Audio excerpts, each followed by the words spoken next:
চার হত্যাকাণ্ড জন্ম দিয়েছে একাধিক প্রশ্ন। পুলিশের বক্তব্য, তদন্তের স্বজনদের অসঙ্গতি খুঁজে পাওয়া, আসামির গায়ে থাকা পুলিশের শার্ট, কখনো আবার মরদেহ বিচ্ছেদ করা ডোমের বক্তব্য সবকিছুই জল ঘোলা করেছে।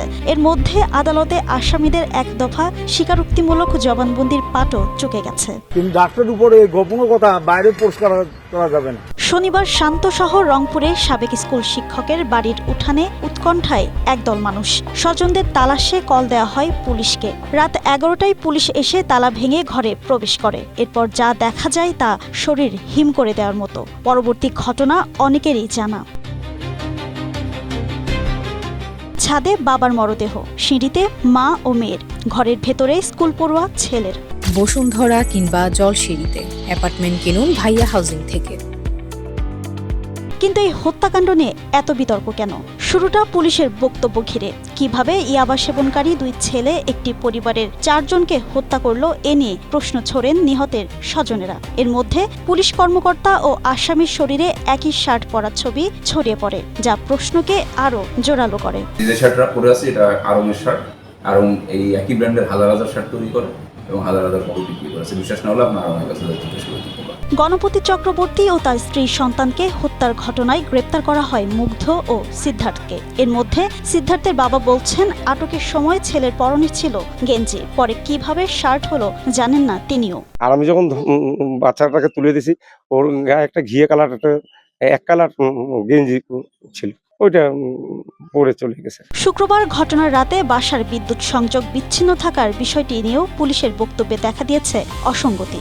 ইলেকট্রিশিয়ান মূল সংযোগ খুলে রাখার কথা জানালেও ডিবি পুলিশ বলছে বিদ্যুৎ সংযোগ বিচ্ছিন্ন করার বিষয়টি তাদের জানা নেই। বিষয়টি ইলেকট্রিশিয়ান নিজেই খোলাসা করেছেন। কেউ খুলে দিছে, না শর্ট সার্কিট করে আলাদা করছে। এমনিতেই কখনো লুজ কানেকশনে ওইভাবে আলাদা হয় না। শর্ট সার্কিট সম্ভবত, কারণ ওখানে তো উঠতে গেলে কেউ না কেউ দেখতো। শর্ট সার্কিট আসলে ওইভাবে তো বোঝা যায় না, যে ফ্লাশ করিয়া ছাড়ি যায়। সবকিছু ছাপিয়ে যায় যখন চিকিৎসক আর ডোমের ভিন্ন বক্তব্য উঠে আসে। মরদেহে দাহ্য পদার্থ প্রয়োগ ও ধর্ষণের আলামত কিছুই পায়নি ফরেনসিক বিভাগ। তবে ডোম বলছেন, নিহত আগামী চক্রবর্তী ও তার মা প্রীতিলতার চক্রবর্তীর শরীরে ছিল ধর্ষণের আলামত। ডাক্তার বলছে ওটা দেখো তো আছে কিনা। দেখলাম তো ওই যে বেড়াচ্ছে, তো বলে ওটা রাখি দাও, ওটা রাখি দিলাম।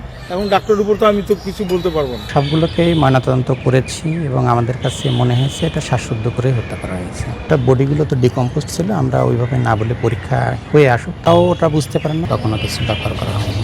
এদিকে মঙ্গলবার সন্ধ্যায় দুই আসামির বন্ধু সীমান্ত দাস আদালতে জবানবন্দি দিয়েছেন, যা আসামিদের দেওয়া জবানবন্দির সঙ্গে হুবহু মিলে গেছে। একই বক্তব্য আসামিদের গ্রেপ্তারের পর এক সংবাদ সম্মেলনে জানিয়েছিল পুলিশ। সঙ্গে মাদকাসক্তির বিষয়টি বৈজ্ঞানিকভাবে নিশ্চিত করতে ডোপ টেস্টের উদ্যোগ নেওয়া হয়েছে।